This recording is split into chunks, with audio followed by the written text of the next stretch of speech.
Hi, ladies and gentlemen. Bill Jordan here with Art with Bill. If you're a sculptor, painter, or candlestick maker, this is where you need to be. People buy from people they know. And what better way for them to know you than with my candid video interview? Today's no exception. We have a lady all the way from Maine, Miss Pejj Nunes. Hey, Pejj, how you doing today? Hi, Bill. How are you doing? Great, great. So, you know, we were talking about the wonderful weather in Maine. What's the saying up there in Maine about the weather? If you don't like it, wait a minute.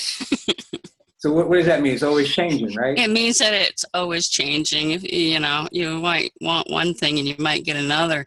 You can even be in a field and it can rain over the top of you with one cloud. Wow. What an exciting place to live. And the rest of the world is sunshine. Yes, right. I got you. So tell me, Pete, we're going to talk about something very special and dear to you today, and that's shibui. Is that how you pronounce that? Yes, shibui. Shibui is a Japanese word, but when I looked it up, I discovered a lot of things can be shibui, but the one I honed in was the meaning as being cool. I mean, a room can be shibui. So many things can be shibui. But what does that mean, shibui? Is that a style or? Well, it's a room could be shibui. A vase of flowers on a mantle can be shibui, and it's how it has to do with color and tint, and the composition of things too. But it's so much more. I just found it hard to contain it in a paragraph so far. Or a simple few statements. How long have you been doing? I've been doing it since 2011. I was wanted to be creative one day, threw paper on the floor and started throwing watercolor at it. Oh, okay. And I said, "All right, what's there?" All right. So it's about the integrity of the piece that counts. The souls on the soul. Your soul is on the canvas. Yeah. It's totally, it's abstraction, but it's totally out of imagination, and what it dictates itself as to what's there. You find what's there a lot like looking at clouds or a stain on something or anything that you might look at something and you see something, an image, and then sometimes an image is mostly there, sometimes part of it's there, and you have to complete it with intentional shibui. But whatever it is there, it's there. And then when you start drawing it with the micron pens, you're completing it. You're exploring the whole page, and you're using the edges of the watercolor marks that are pre-existing. So it begins with action art, and then you take it from there. So now, what are the tools that you have to use? I start with watercolor. I've used ink. I've used watered down acrylic paint. Just about anything that's a wet medium could be used, and they all do different things. Like ink will, some of the pastels over the ink look like fine rough sandpaper. Whatever happens with that, but I use micron pens. I like the 05s and the 005s because they're really fine. And the last phase of it all is to use pastel pencils.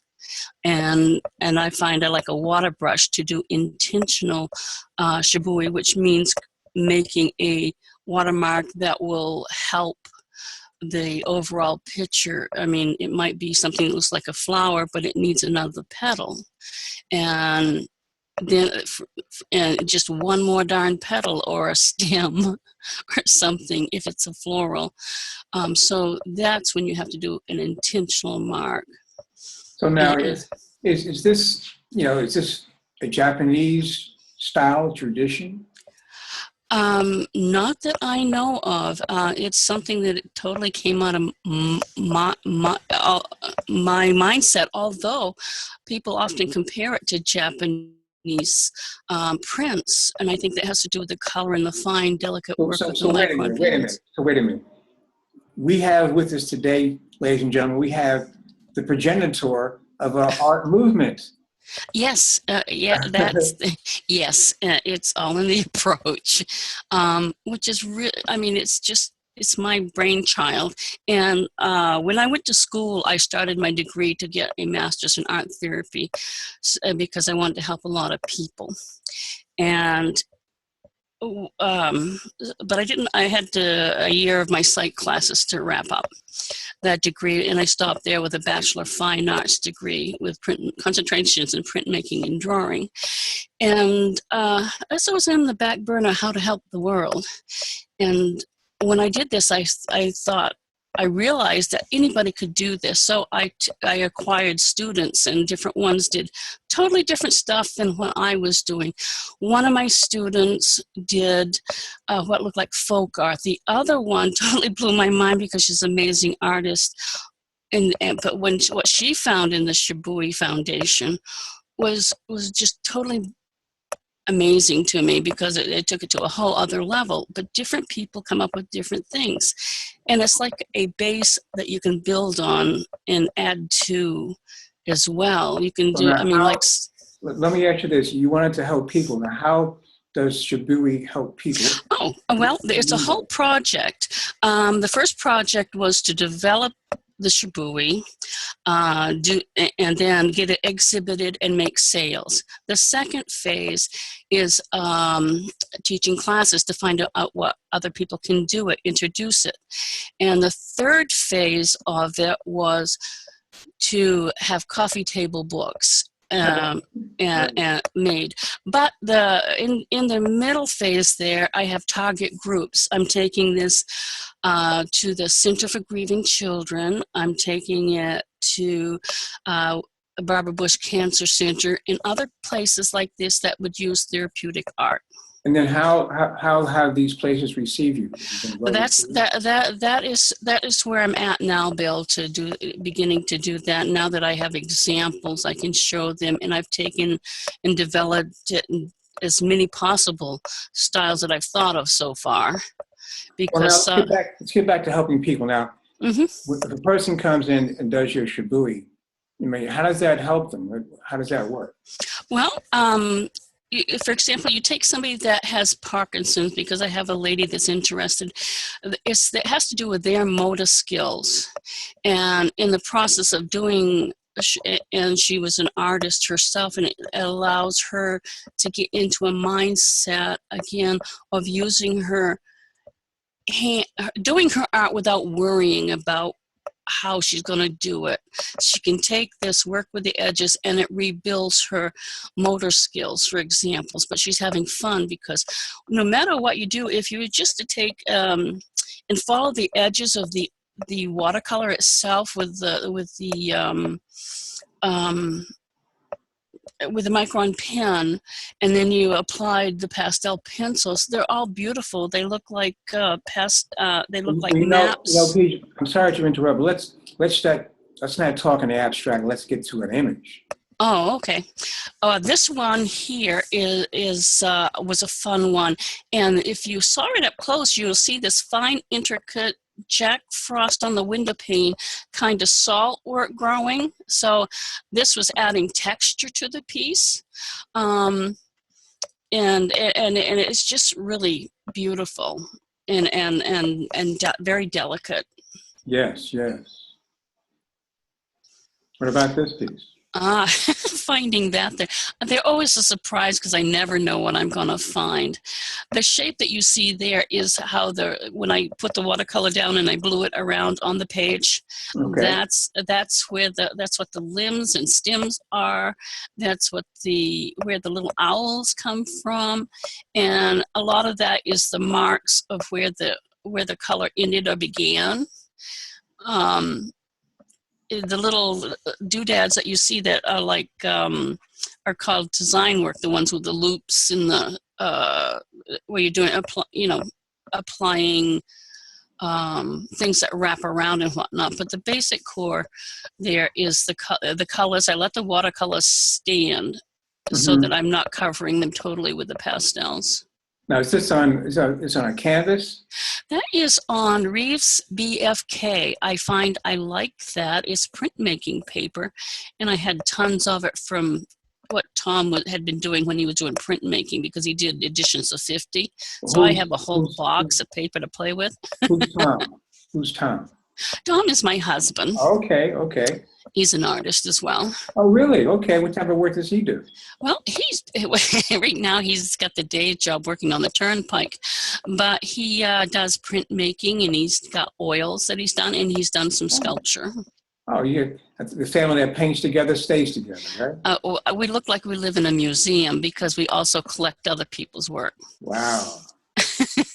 Okay, what about what's happening here? This one is one of the first ones, and I didn't find anything more than that there. But it's real simple, and it relies on the lines. All the flowers sort of have a backwards feel to them, unless I can reverse them somehow when you do one that ends up being a floral. But this is all I found in this one. Okay. So now, when this is just like how you feel, or do you plan this out, or how does it work?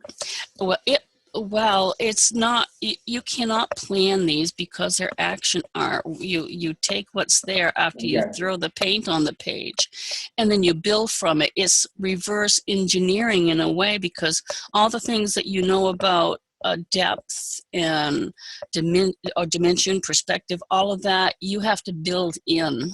Oh, okay. All right.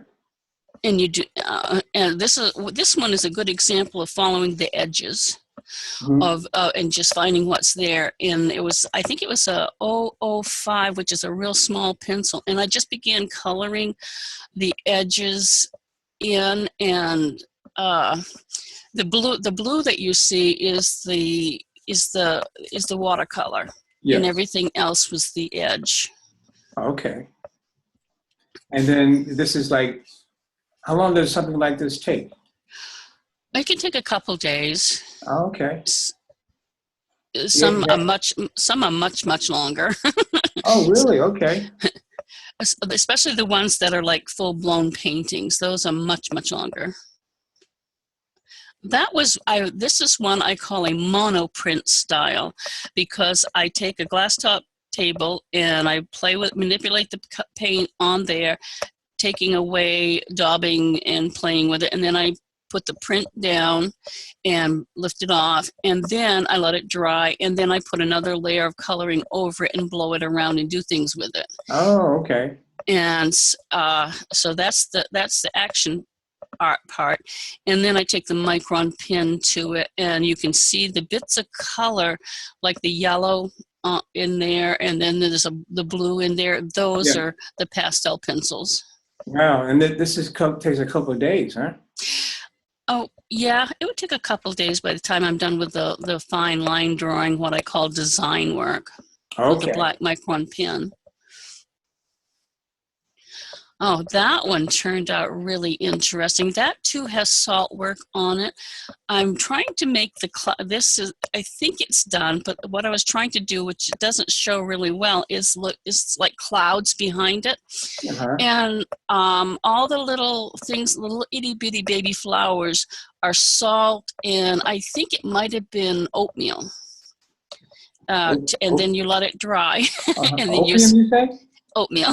Oh, oatmeal. Okay. Yeah, oatmeal. And then you take and you let it dry, and then you scrape it off with a really an edge, something that has a nice edge. You take all the salt off in it, and then you set to work on finding what's there. Oh, nice piece. Nice flow to it.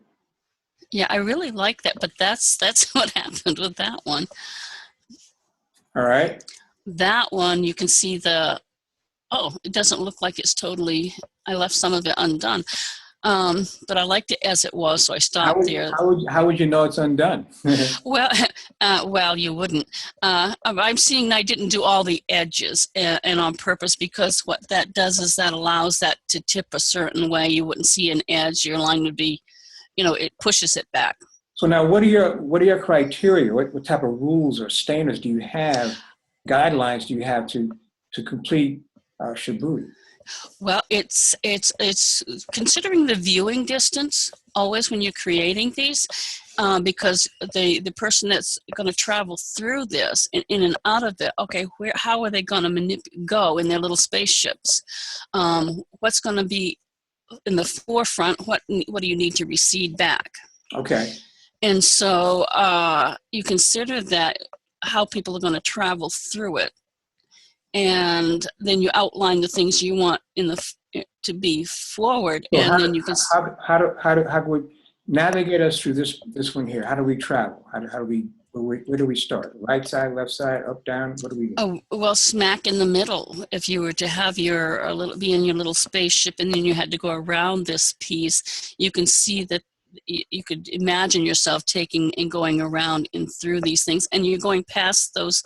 The pink colored splosh or Shibui marks. I had to call everything a mark because it was ridiculous trying to talk about this unless I give it all a name and make definite definitions for things.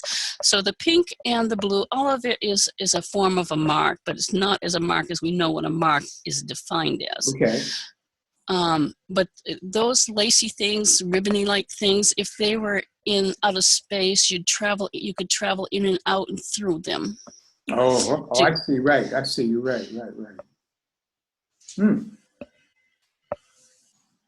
The same as with this one. To push something back, it needs to be lighter.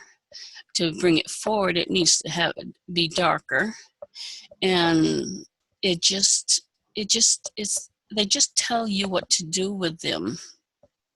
They make up their own rules, if that's what you would call them. All right. You know, I mean, use this much color. Don't do this, or okay, we're going to do this one. We're going to stick with these colors. We're going to stick with having a background, not having a background. We're going to use an 05 pin, 005. Whoops, I unplugged that. 005 micron pin.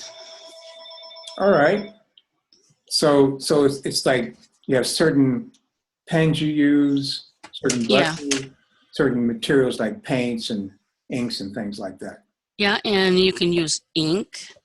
Watered down acrylic is more opaque. You could use gouache, which would probably, and acrylic paint will do the same sort of thing. Yeah. And I have some gold leaf that I'm gonna consider how to put on some things. Okay. You're gonna put them on paper, you say? Well, yeah, they're on paper, and I don't know whether gold leaf adheres to paper. However, I found that I can do some printmaking stuff, like if you make a stamp of something, you can like take a potato and you cut a shape in it, and then you put it in acrylic ink. Then you could apply it in strategic places on this. But how's that going to relate to the gold leaf? Oh, that doesn't relate to the gold leaf. The gold leaf would have to be like, I mean, like I could take an edge of something here. Let's take the orange one at the very top. Yeah. If I were to take that edge and I could cut that out and put the gold, a little silver sliver of gold leaf along there, well, what would that do? Or along an edge?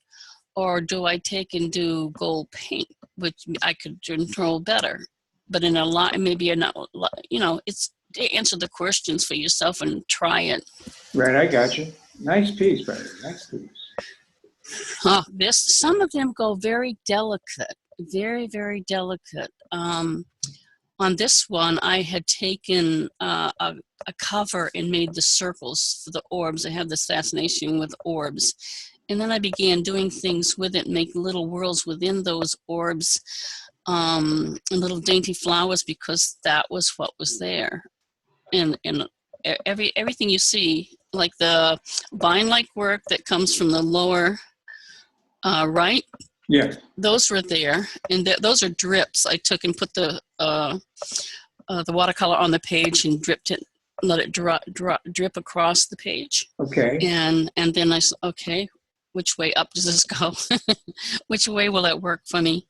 So you sit back and you turn at every possible angle to see what's there. Oh, I see. Okay. And then how did those circles come about? Those were dropping covers on the page or from a strategic height. Oh, really? You dropped them on the page? Yeah. Sometimes I've tried vibration. I've tried throwing anything that is action art you can do to get that first foundation. As long as there's action, that's the yeah, and it has to be random. See, I mean, action art is random, so that whatever it is in. So that's the puzzle part, and then it's like, okay, what's there? So is there a book about Shibui? There will be a book about Shibui. Okay. I've got it in the works. I just had to define things and see how many ways I can do this. Oh. And then once I do the initial book so that people could understand how to go about this process, when I take it to the people that I want to take it to, I want to take their works and make a coffee table book, and mass sale of that book can help them have the supplies they need, like if in the hospital.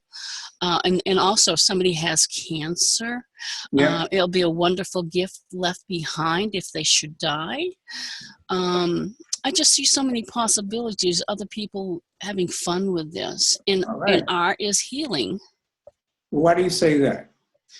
What art is healing? Yes, it is. It's meditative. It helps take you out of what concerns you.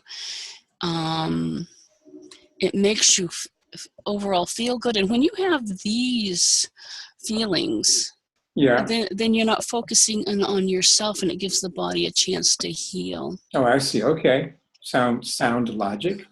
Yeah. I think we've seen this one before, right? Yes, that was a fun one. That is my pastels. I argued with myself all through college. I kept returning to pastels. I kept it in my mind, I don't like this. This is not okay. This is not good enough. Well, when I went to do my show, everything was pastels. So this is one. I just love Japanese lanterns, and this was the first one I learned that you need to do the dark, and then you put the light over the dark, and then it will work much better. So this was my first successful one, really. With the chalks. Yeah. I hate oil so far. Yeah, why is that? I don't know how to use them really effectively. That's a good reason. I will master them at some point, maybe. That's a good reason. Oh, this one was made with oatmeal and stuff. You can see the texture in it.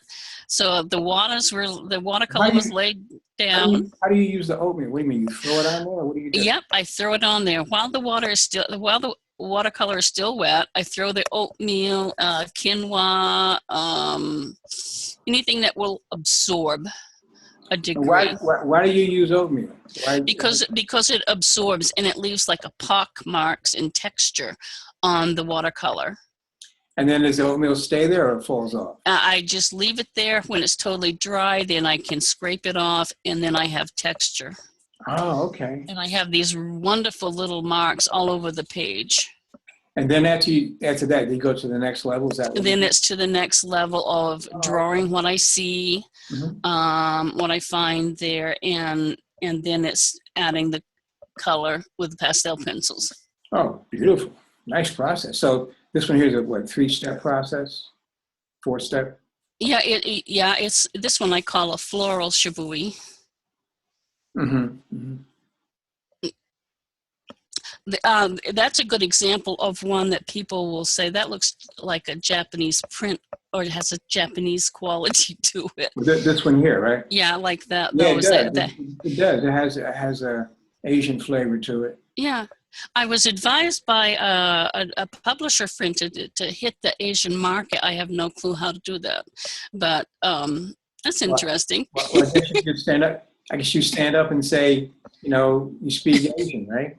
Oh, I'm not Asian, not unless I was in a last life. You This, learn some Japanese, learn some Chinese.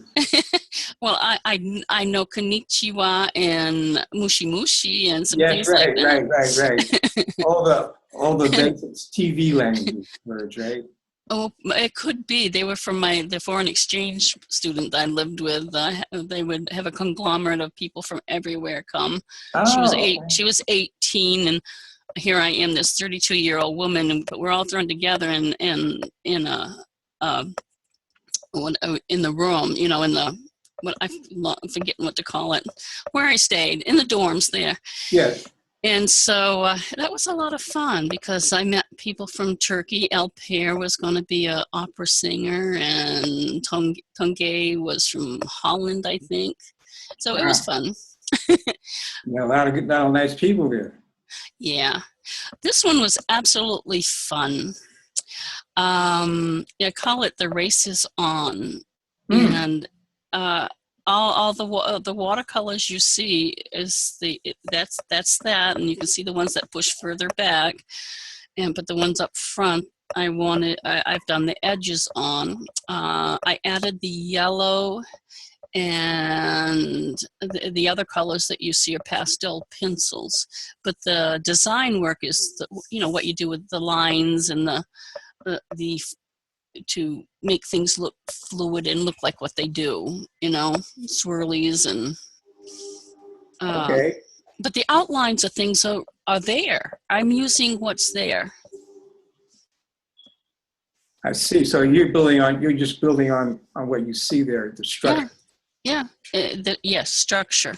It's the structure of what's there, and so it tells you what to do. Wow. And what's the name of this piece? That one's called The Race is On. And right. Yeah, and it's beautifully done it's got a frame, and the frame has the pink tones in it, and it looks really marvelous. Now, is this a landscape or is it a portrait piece? That one is I mean, is this the right orientation? Yes, that is. That's okay. how it is. Although it was hard because it's like, which side up do I want this to go with? So I chose this one because they all look like they're moving to the right. Yeah, but it could go. This is your publisher has a good idea. Maybe you could, do Asian art recycled back from America to Asia. Wow, that's certainly interesting. I have not figured out how to do it, but that's in the works. One thing at a time, because you spread yourself a little too thin sometimes. That does happen, but, Let's see now. You have any exhibits coming up or anything? Yes, I do. There's one with an online gallery I belong to named Tom Plummer's Gallery. He offered the group to do a show in Utah at the Eccles. Let's see, I think Eccles Gallery. It's Eccles something, but I'm not familiar with the name. But it's what group are you talking about? Tom Plummer's online gallery. I'm a member of that. Right. Okay. So now he's offering everybody to join in on a exhibition in Utah. Right. So that means you're going to go to Utah. I can probably send the work unless I have to go. So you're going to send your work to Utah. Yeah. And then now, how's that working out for you, Tom's online gallery? How's that working out for you? It's a brand new event. He's yet to get things going, so we'll see. But I do have the Merritt House. Here at Anisette Studios, I have what I call gallery walls. And this spring, I'm going to have a sign, and I'm opening up the gallery and doing the advertising, and so that people come in and see classes. I'll have small ticket items to sell. So now, for those who don't know, what is Anisette Studio? Anisette Studio is the name that I give my studio. And why do you call it that? Well, I planned on doing edible landscaping of herbals, like herbs like anisette or basil and all that, which I have in the works. Cool. And I'm going to offer anisette cookies with anisette tea and some other things, of course, coffee and regular tea, of course. But when do these classes start? This spring, I'm going to start them up.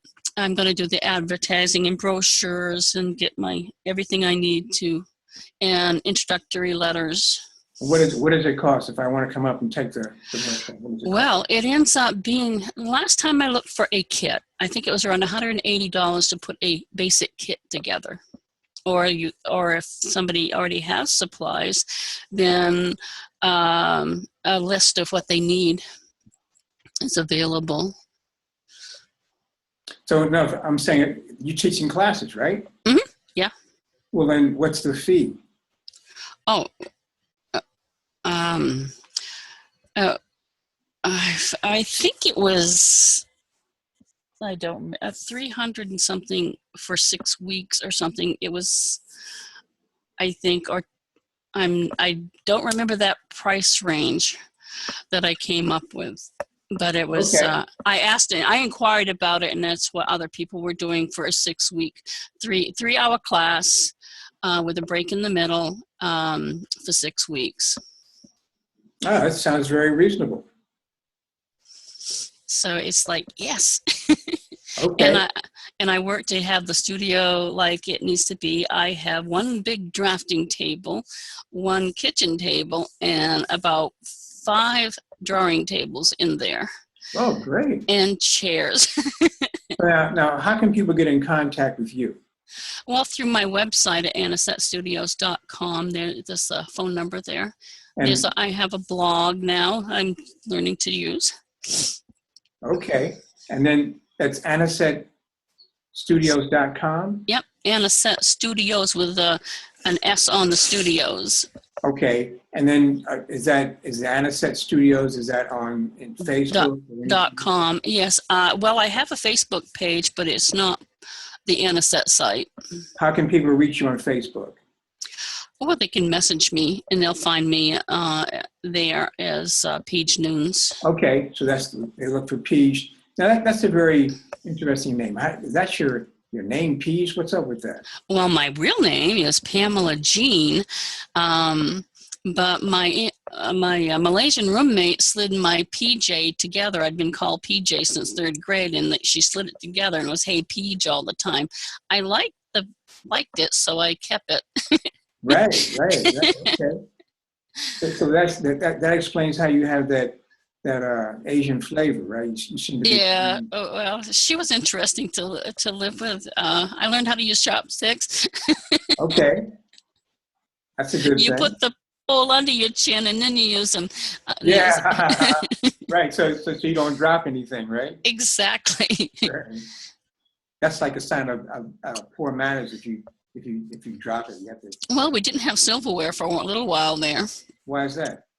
Well, when we first came, we just, and started setting up. We had chopsticks and not much silverware. Okay. All right. It evolved. So now we've covered a few of your works.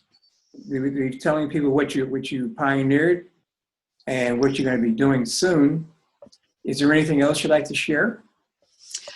It's ongoing. This thing is just so much you can do with it. As to what that's going to be, the world's the oyster. What you can bring to this. I'm going to try canvases. I'm going to see what I can do with oil on this with huge canvases. Oh, that sounds like fun. Yes, it does. It means making staging and then throwing things at this and tipping and turning these pages. But the paint has got to be thin enough so it will run. There you go. So it's like, can I do that? Well, you've already painted the picture for me. Why not? I'm going to try. Okay, well, ladies and gentlemen, there you have the words from Pejj Nunes about her fantastic Shibui art, very unique, self-created. And you never would think that it sounds like something from across the waters, but it's right here in the U.S., made in the U.S., exported to Asia. All right? So remember, ladies and gentlemen, this is Art with Bill. And if you are a sculptor, painter, or candlestick maker, this is where you need to be. Why? Because people buy from people they know. And once I tell you a story, your consumers are know you on the soul level. Once you get them on the soul level, they are sold, S-O-L-D, right? So that's why we had the Candid Reader interview. Pejj, thanks again for coming on. I know you have a busy schedule, but I really appreciate your time coming on. That's great. And these sell and are in some really neat places, and more than anything I ever did before, which is really interesting. Okay. And for good money. let's save that for the next interview, okay? Okay. All right. Thank okay. you. We're going to sign Bye-bye. out, ladies and gentlemen. Before we go, however, I just want you to know this segment is brought to you by the Core 80, Advanced Composition Skills for Working Artists. You know, if you want to have continuing education with your art, always go to the Core 80.